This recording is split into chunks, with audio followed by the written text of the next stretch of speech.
What's up, guys? You like our content? You hate our content? You want to interact with us? You want to tell us what you really think? You want to support us? You want to detract from us? Do we enrage you? Do you love us? Join us over on Patreon. $5. Join our Patreon. Become a member. We do member-only videos on Patreon, and we build those videos off your questions and answers. We'll read anything you put almost.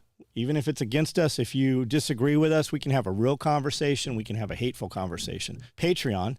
SOEtacticalgear.com. All these clips you watch come from our YouTube. We do a 90-minute to 2-hour podcast on YouTube once a week. You can join that member group there for between $5 and $15 range, and you can interact with us, and you see all of these video clips. You see full-length content within 2 days of us making it, so it comes up as current events. If you don't want to join, that's okay.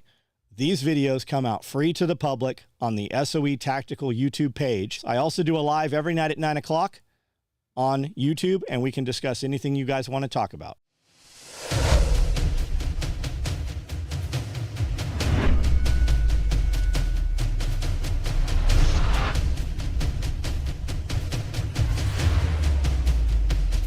So, years ago, this sorry motherfucker showed up to Camden and wanted to be your apprentice, your Padawan. And if you recall, I instantly disliked him. It was my upbringing. I lived in some foster homes when I was young, and I developed a keen and quick sense for a bitch. And this dude was a bitch, and I was really mean to him. Like you were, man. Like I had to save him from you. Yeah. Yeah. I mean. First of all, he drove a Miata, I think. We'll call it a yeah. We'll call it a Miata. I'll believe with that. I thought it was an S2000. Oh, that's a decent car. He lived here for like a couple months, and it got cold and iced, and his fucking car froze to the driveway. Like it literally wouldn't leave the driveway. And that's a good description of him. Froze to the driveway. It was. So this piece, I knew he was a piece of shit. I was very abusive to him because I'm protective of my friends. And I just smelled a bad egg, so I thought it would be in your best interest for me to run this motherfucker off. This was a grown man, and I had him in tears from the things that I was saying to him.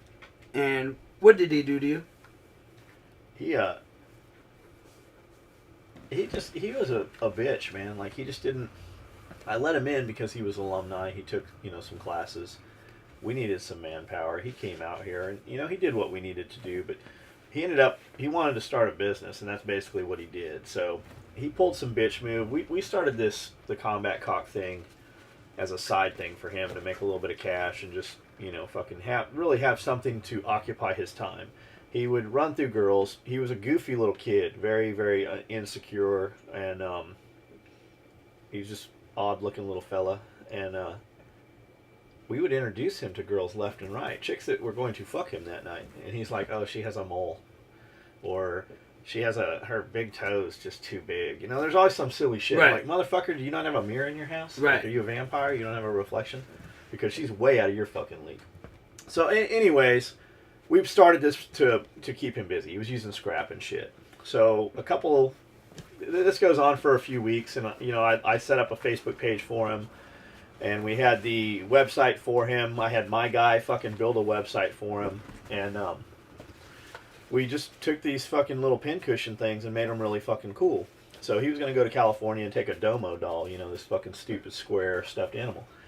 So in Walmart, there's a crane machine. And after about 10 minutes and fucking $15 of him not getting this fucking crane machine, like everything else in his life, he just didn't have the coordination or whatever it was. So I said, dude, he's going to take this to his mom's. I bought him a plane ticket to go home for Christmas to see his mother. He didn't even have to pay for that.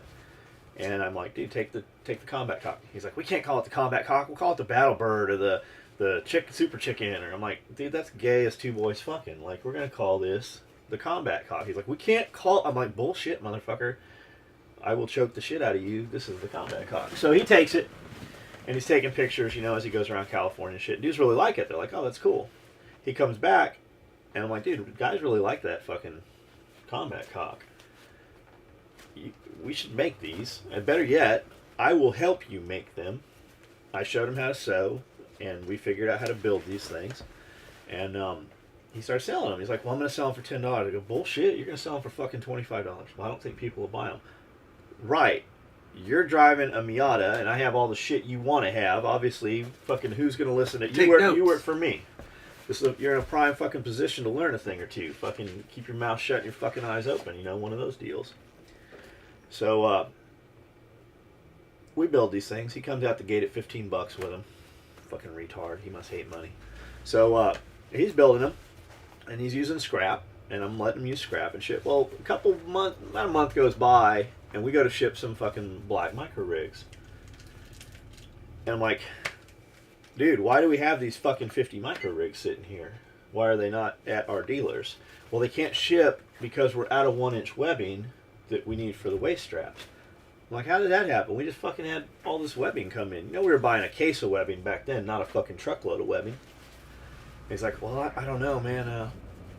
I don't know. So I thought it odd, didn't really think too. I was like, oh, man, maybe I fucked up and didn't order enough fucking, black webbing or whatever it was. Well, a few days go by, and it's like Friday, and the same thing happens. Why are these fucking Coyote micro rigs sitting here, and why have they not shipped out? We don't have any 1-inch tan webbing enough, Coyote, whatever it was. And like, we had rolls of it. I had unpacked it. I knew we had the shit. I'm like, what the fuck is going on, Andrew? Like, it's me and you and a few other people. Like, we were all up here in this building. We didn't have 2 buildings to go between. There was no fucking building on the back of the building. So, he didn't have an answer, and I'm like, I know this shit was here. Something's fucking up. And never did I suspect him. Well, we fucking leave, and I had forgotten something here that night, and I come fucking rolling back in here at 9 o'clock at night, and his car's here. He ain't supposed to be here fucking on his own. I didn't, whatever, he had a key. I didn't think too much of it.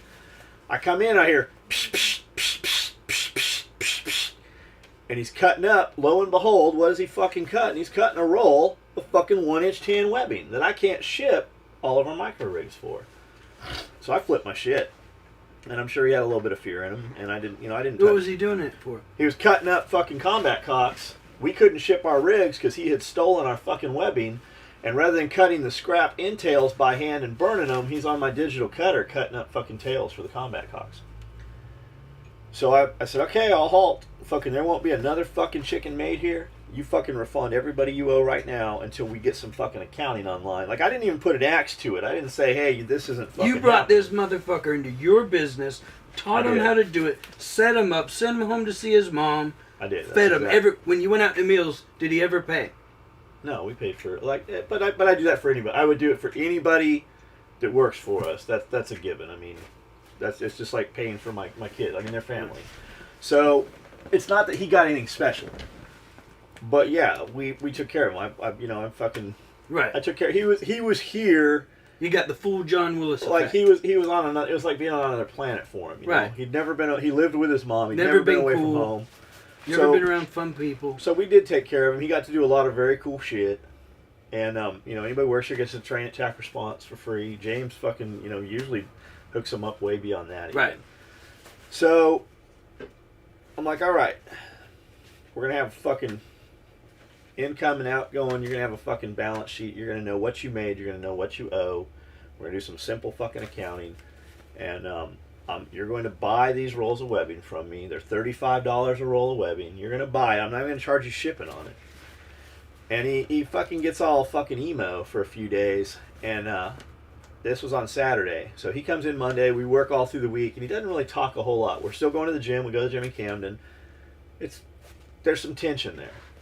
So he comes in here on Saturday, and I'm pissed that he showed up. Like, I'm fucking finally here. I'm by myself in here Saturday. He shows up, piddles around the shop. He's like, can we talk? I'm like, what's up? He's like, so I'm moving.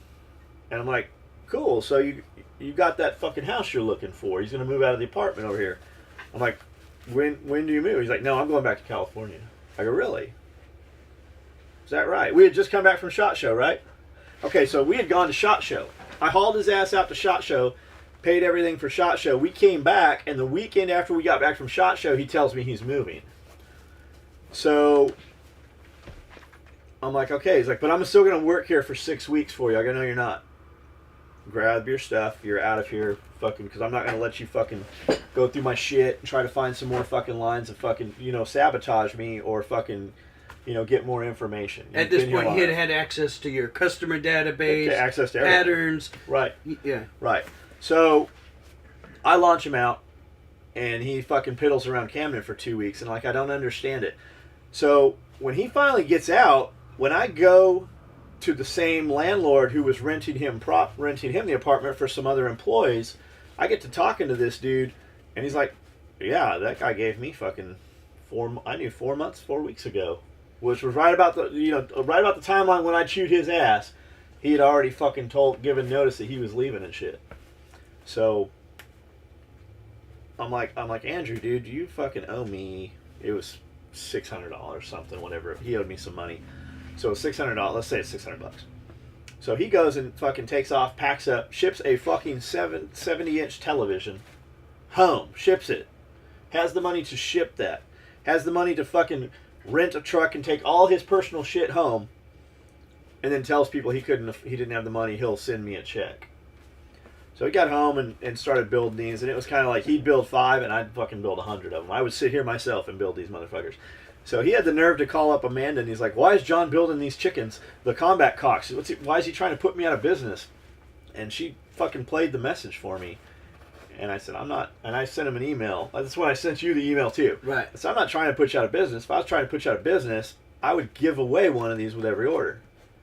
And then a light went off. I'm like, "That's a fucking pretty good idea. I think we'll do that." So we gave away every order we put a fucking cock into. So time goes by, and I'm having fun fucking with him, and I know he's pulling his hair out over it. He's trying to start a business. He had people call me right to beg mercy. Right. So, and he worked for Andrew Ho, a friend of mine owns Airsoft Extreme. Yep. He was an airsoft kid, gun tech, good at what he did for that industry. Right. And some time goes by, we don't really hear much from him. I find a Facebook page which he has his buddy set up under another name. But somebody recognized his keychain. He had a little Lego guy keychain. And that's how I knew who... I knew this. I had a feeling it was him, but I didn't know until he slipped up and put the fucking evidence in there, and I put 2 and 2 together. So I found the Facebook page. He puts up pictures. I put up pictures. So he ends up... He's making our pelter wrap, making slings, making some fucking micro rigs identical to our fucking micro rigs. He's making some other shit. And finally, Snipers Inc. came out. Mm-hmm. Chris Barrett and all them had filmed out here with Nat Geo. Right.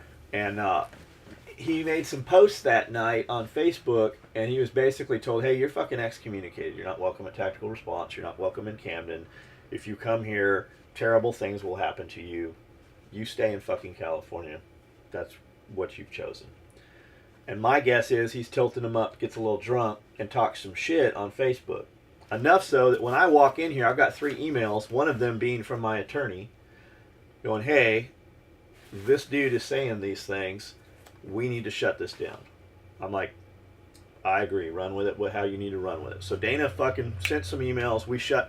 He's like, "You can have your attorney call my attorney." I'm like, "Yeah, that's what we're doing, motherfucker, because my attorney just fucking called your work. We're about to have you served with some papers from the fucking Marshal Service in California. Who is your attorney so my attorney can contact your attorney?" Because, So right. We sent some cease and desist and all that stopped. And today he is making many of our products fucking spot on identical. Let's not say his name. No, we're not going to say his name. Not worth it. No, we never do. Because me saying his name would give him more publicity right now than he's had in the last 4 years. Right.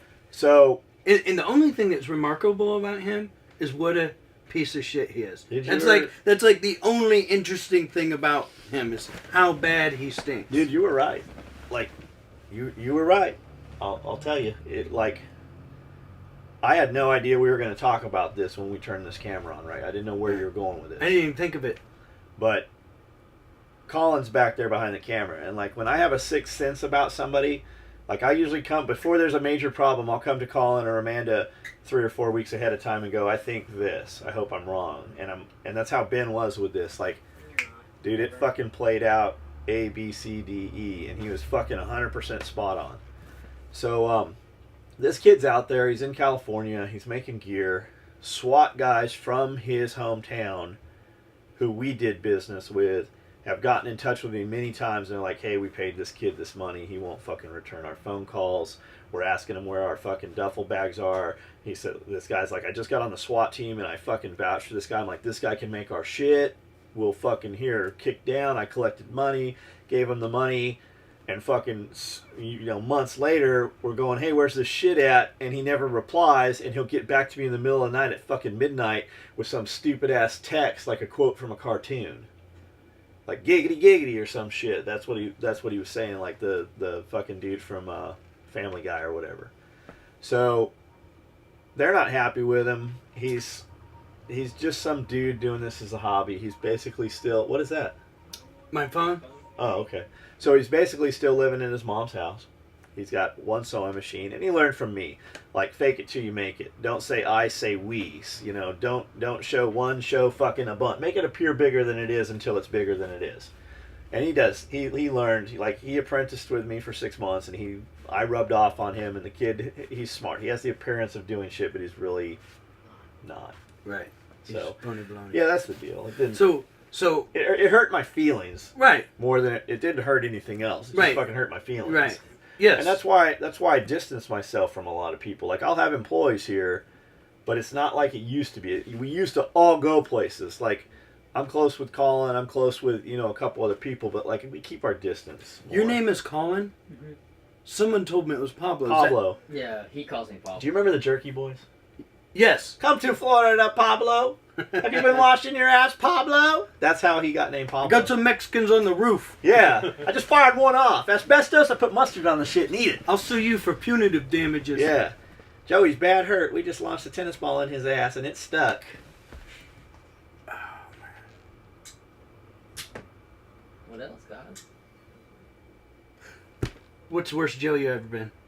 Jail? Yeah, which is the one you like the least? In the United States? Anywhere. San Bernardino's pretty bad. Probably San Diego County. San Diego County was fucking dirty as fuck, way overcrowded. Dude, I ain't been in a jail in fucking long time. I was in Pinellas County just like about a year and a half ago. You know about that. That was silly shit. But yeah, nonetheless, I didn't like it. I was only in for 6 hours, but He was there 6 hours and fucking he already organized and overthrew the prison. my wife is funny. So she called me out. I was telling someone a story, and I go, "Well, the one thing I learned in jail." She goes, "You were there for 6 fucking hours." I was like, "No one knows that. It sounds cool." When you go to jail, like, you learn how to cook gourmet shit with nothing. Like, you can make some meals that motherfuckers want to take photos of in a microwave with some Tupperware. That sounds like deploying overseas. You get. Dude, that's what I told people. I'm like, going to prison or going to jail is much like being on a deployment, but it's longer. Yeah. And you don't get to go into port, and you don't get to fuck unknown strange bitches. Well, I mean, my roommate, like, I haven't ever talked on camera about prison. I was in Lompoc. I was in the minimum. I was supposed to go to the low camp, and I was in the minimum security in what used to be Club Fed. We were where the golf course was. So we were it was squad bays on the end. It was like 36-man dorms on the ends. And the hallway had 10 doors on each side, and there were 4 bunk beds. So there were 8 dudes. We had full-size lockers. And my roommate was fucking the warden's daughter. Fucking the dog shit out of the warden's daughter. Because she was a guard there. Oh my goodness. Like, there were, every 6 months or so, and I don't know about all prisons, but these prisons there, every 6 months or so, the FBI would be in there doing an investigation because some fucking inmate knocked up some bitch that worked there, and she was having his baby. Like, it happened fucking all the time, man. It was like some shit Jesus Christ. off a TV show. There were no shankings. There was nothing crazy. We had computers. We had computer labs. Like, I got there, and it's like a campus. It's very much like college. I played tennis. We had brand new Life Fitness cardio equipment. We had a really nice soccer field. Like, we had a lot of Mexicans in there. You had the Serranos and the Northerners. Not a lot of MS-13, fucking shanking motherfuckers because it's a low. Yeah, mostly like dudes that shouldn't have been in prison. They were in there for fucking coming across the border with weed and shit. Right. But they could play some fucking soccer, man. Now, given that it was a less horrible prison, were guys more likely to behave so that they don't get transferred somewhere else? Yeah, because they've categorized those dudes. Like, dudes that are in there, you know, gang-related shit or, you know, high-power stuff, they're across the street at the minimum or, you know, at the max or wherever. But I spent 2 years, 22 months taking college classes. My professors were Cal Poly instructors, Business 101, 102, accounting, managerial accounting, public communications, which is, you know, speech. Mm-hmm. Just taking, man, I stayed busy. Fucking school. And I never would have stopped to take any college classes had I not been fucking locked up, bored. So you just, you know, keep your time. So I got there, and I was in classification for like 5-6 days, and they put you out on this campus, and you're wide-eyed. You're like waiting for the fucking being jumped into the gang or whatever, you know, and it never came. And it's big ass pine trees, nice, you know, fucking squirrels running around, motherfuckers feeding them and shit. Old federal judges that were in there for, you know, fucking clients to let them off, shit like that kind of stuff. But so I got there and I get called over to education. I'm like, man, I just got here and here I am in trouble. I'm getting called over to these offices. I get in there and the two dudes in education are like, hey, I just want you to know we own a lot of your product, and we know you from Light Fighter, and we're, you know, part-time San Bernardino or Santa Barbara SWAT cops, and, you know, we got MP5. Like, he just started going off telling me all this shit. I'm like, that's cool. I ended up sending those dudes every year I was there. Every Christmas I sent them shit. I had Surefire Institute guys send them flashlights for Christmas every year and shit. Oh, that's awesome. Just, my life could have been harder. It was definitely easier. They're like calling me in. Hey, so you can sew? Can you fix this? You know, shit like that. I learned how to string tennis rackets. I played fucking tennis. I fucking ran and fucking did all kinds of shit. It sucked. I mean, you're away from home. Right. My wife went sideways. My business fucking collapsed while I was gone. It was fucking stolen from me, and I came home. We reconnected. And we restarted instantly. I think I was on the phone with you within days. Of you leaving your. James got a hold of me. I wasn't really sure what I was going to do. Like, I knew shit was fucked up coming home, but I had money. And I got home and found I didn't have any money. And I got home and found I, you know, didn't have a business and I didn't have shit. I came home thinking, you know, at least I've got what I've built or some of it left. And I got home and got served with divorce papers and a restraining order the second I hit the halfway house. So now I've got nothing. Like, I have no access to any of this. So I have to have a job to leave the halfway house. Well, they let you go out during the day and look for a job. First 2 days I was there, I got 2 jobs as a pizza delivery driver, which was intentional, so that I could use the phone while I'm fucking working, driving around. I can start doing some shit.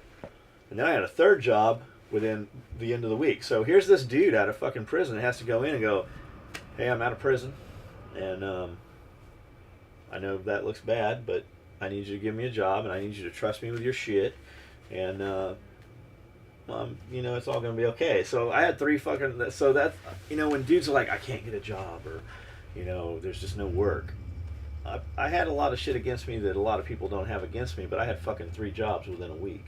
Right. So James gets a hold of me, and he's like, hey, we're going to send you a check for $2,500. I don't know whether you're going to start your company over again, but if you do... just consider this a down payment. Send us $2,500 worth of gear sometime in the next couple of years, whenever you can. So he fronted you. Yeah, and he also said, if you don't start your company, this is $2,500. Go live your life, and fucking thanks for what you've done in the past. I came home with a pair of sweatpants that I'd worn the fucking year and a half I was gone, a pair of tennis shoes I'd bought from commissary with my big toe sticking through, and a couple shirts that I had, you know. And then, you know, my mom picked me up, took me to halfway house, because I had to be there within, you know, 10 hours or whatever the drive was from Santa Barbara, and check in, and, you know, I had a couple pieces of clothing. That's literally what I had. I didn't have a driver's license. I didn't have a social security card. I had no documentation as to who I was, because my ex-wife never fucking sent any of that shit back to me. I got 3 fucking jobs as a delivery driver within a fucking week without having any of that shit. No form of identification. No. So amazing. So I'm able to get out now, and I'm telling them I'm still going to look for other jobs. I'm wherever I go, I get a business card and go, here I was here when I'm not at work. And I'm on the phone fucking hustling, and I finally get over to Wells Fargo Bank where I bank, and I talk to this dude at a branch that I'd never really banked at, and just told him my story. I'm like, look, this was my bank account. This is what has happened. I just fucking laid it out. This is what's going on. And he fucking got on the computer and showed me this bank account was closed on this date because my wife had power of attorney. So she closed that bank account. All the money was taken out. A new account was started here. The money went here. This was fucking changed over. So, like, we knew what had happened. So I'm like, okay, well, I'm going to fight this fight. So on Get Off the X, we said, okay, I need some money. I'm going to take some prepayments. We're going to build this gear sometime. You will get your gear. And I'm going to take this money and get an attorney and fight this fight. And, you know, try to get my shit back and, you know, do that. So after talking to the attorney a couple times, going to court a couple times, I'm like, you know what? Fuck it. She can just have it. It's yours. Keep it. She paid herself $960,000. No, $98,000. So Per year. $98,000 per year. Each year is what she fucking took as payment for the 2 years I was gone.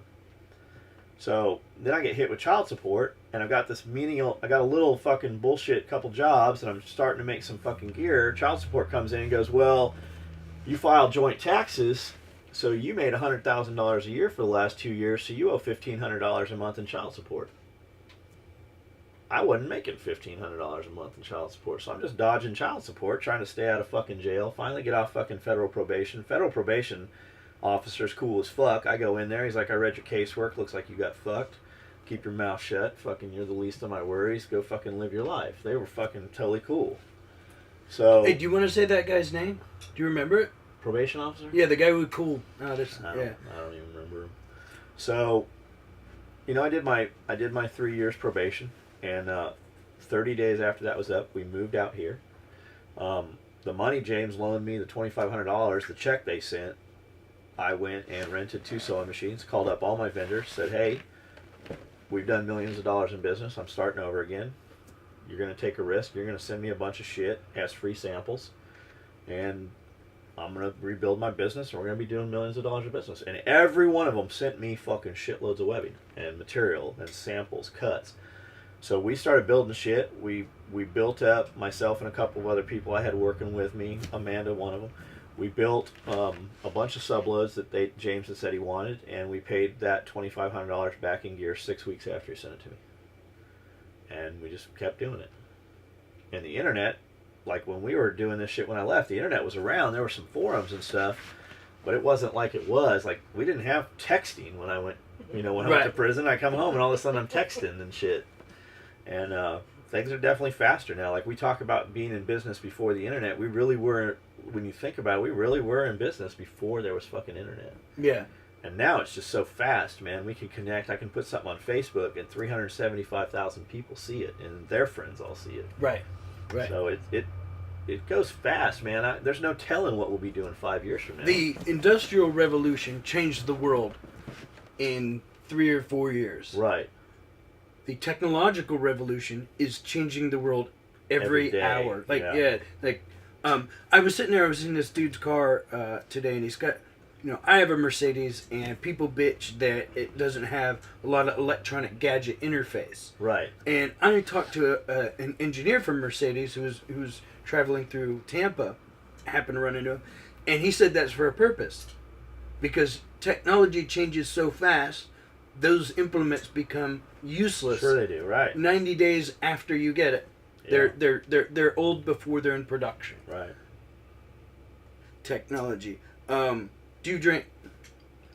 Man, I didn't ever drink. I've never been drunk to the point like I can't walk. Like Ben Thomas drunk. You never been Ben Thomas drunk. No, I've seen Ben Thomas drunk. I don't think anybody's been Ben Thomas drunk. He's definitely not talking. I have never not been able to get home. I've never been intoxicated to the point where I have a hangover. I do drink occasionally. I love fucking margaritas. I make a great margarita. And, when I say I do something great, Right. I'm fucking great. The key is fresh ingredients. I use what's that sugary Mexican shit that's Sweet and sour. No. Triple Creme sec. Marnier. No. I'm talking about the agave. Okay. I use agave as a sweetener. It's a key because it's very subtle and it's consistent with the whole theme of it. It's like you don't fucking mix Mexican with Japanese. Right. And when you're making a margarita, it's got to be indigenous to that area. Margarita is a truly Mexican drink. So I use fresh lime juice, fresh squeezed lime juice. I prefer key limes, which are small and very bitter. Then I use the agave, and I use Cointreau. And I don't salt them. And I never blend them. You know what I mean? Right. It should be shaken, poured over rocks. Okay. I don't make them into slushies. I also make a mean pina colada, again from scratch. I learned how to make those in Hawaii. So the deal was, like, I watched you guys drink, and I'm like, man, I'm never going to get into that. If I fucking start drinking, I'll become an alcoholic. Right. I don't have the money to spend on it. I can never see buying a bottle of something that costs $1,000 or whatever. But when you fast forward, and now I've got, nicer cars and watches and shit. And the thing behind that is, when you have that car, other dudes with that car are drawn to you. When I put that car picture up on Facebook, 1,000 other dudes with a car like that or nicer, or dudes that are like, hey, that's a nice car, whatever it is. Now all of a sudden, I have a bunch of dudes on the internet that have that same car that know who I am. And they start looking at the Facebook pictures. Well, fucking all rich dudes with nice cars, whether they're liberal or whatever it is, they all have fucking guns. Every fucking one of them. And they now want to give me money because I got the same watch or the same car. So when you meet these dudes, you're at shows or whatever, after a show you're going to dinner, and they all fucking are drinking fucking $100 a glass cups of shit. And I'm like, and I'm fucking drinking water. Like, I got no idea what that shit is. So I start dabbling in it, more for education than anything. Right. Just so I know what the fuck, so I can talk the talk, so they can buy more of my shit. It's like Horton said. I'd have never, if you'd have asked me fucking 2 years ago, I went into a jewelry store where Colin was working to look at a Tag Heuer watch for Amanda. And they had a black and red Tag Heuer in there. And I'm drawn to black and red shit. Never really owned any black and red shit until a couple years ago, probably. But Amanda's like, black and red's always been your color. That's your fucking logo on your that's your SOE logo. It always has been. And the only reason I did that is because it was different than Eagle and Blackhawk and fucking London Bridge. Everybody had a fucking bird. It was Blackhawk and Thunder Chicken, whatever it was. So we went different. Thunder Chicken. Our shit says, what do you make? Special Operations Equipment. We've had that name for fucking 25 years now. Motherfuckers are like, you guys weren't in special operations? There's no special... No shit, dipshit. But we were making this before you were alive. So, school me. So, the car and watch thing, we started doing that just because it associated with us. So, Horton, I go into the jewelry store to look at a watch for Amanda. Colin shows me, I'm drawn to this one. It's like $2,000. And that motherfucker pulls out this $7,000 watch. And I'm like, who the fuck in their right mind would buy a $7,000 watch? I can buy a damn... I'm in fucking Camden, Tennessee. I can buy a house for $7,000. It'll have wheels, but nonetheless. Right. So, we leave.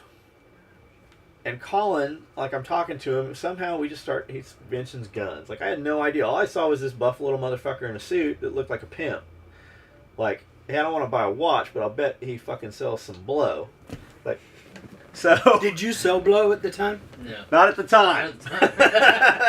So, and I've never done any blow. I've never been stoned. I've never done any... I've never done any drugs like you would think of drugs. I might have used some performance-enhancing type stuff. Steroids.